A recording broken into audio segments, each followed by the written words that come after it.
আমি গত ২ বছর বা ৩-২.৫ বছরে যে পরিমাণ পাঠকের কাছ থেকে মেসেজ পেয়েছি, ফেসবুকে মেসেজ পেয়েছি, ইমেইল পেয়েছি, ফোন পেয়েছি, ফেসবুক পোস্ট পেয়েছি, সেটি আসলে অভাবনীয়। একজন লেখক হিসেবে আমার জন্য দারুণ অনুপ্রেরণার যে লেখক আমার লেখা সেই চরিত্রগুলো কিংবা ঘটনাগুলো নিয়ে তারা এই পরিমাণ অপেক্ষায় দিন গুনেছেন, প্রহর কাটিয়েছেন।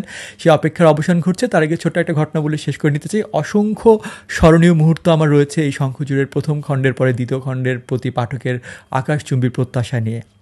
তাদের নানান ধরনের প্রত্যাশার চাপ আমাকে সহ্য করতে হয়েছে। তার ছোট্ট একটা উদাহরণ হচ্ছে, সম্প্রতি আমি গিয়েছিলাম বেলজিয়ামের রাজধানী ব্রাসেলসে। তো এয়ারপোর্ট থেকে যখন আমি যে বাসায় থাকবো সেখানে গিয়েছি, তখন যখন বাসার ওই আপু দরজাটি খুললেন, তিনি দরজা খুলে দেখি যে দরজার সামনে থেকে সরছেন না, মানে আমাকে ঢুকতে দিচ্ছেন না। তো আমি বললাম যে, আপু আমি তো দীর্ঘ জার্নি করে এসেছি, আপনি কেন দরজা আটকে আছেন? তখন ইনি বলছেন যে, তুমি কি শঙ্খচূড়ের দ্বিতীয় খণ্ড নিয়ে এসেছো?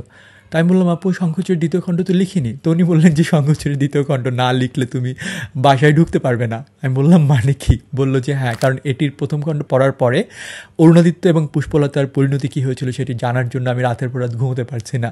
ওনার কথাগুলো এরকম অসংখ্য মেসেজ আমি পেয়েছি পাঠকের কাছ থেকে, এবং যারা প্রথম খণ্ড পড়েছেন তারা নিশ্চয়ই জানেন যে সেটি তাদের জন্য কত বড় একটা অসহনীয় অপেক্ষার প্রহর ছিল। সেই অসহনীয় অপেক্ষার প্রহর শেষ হচ্ছে। আপনারা অর্ডার করতে পারেন এক্ষুনি রকমারি.com।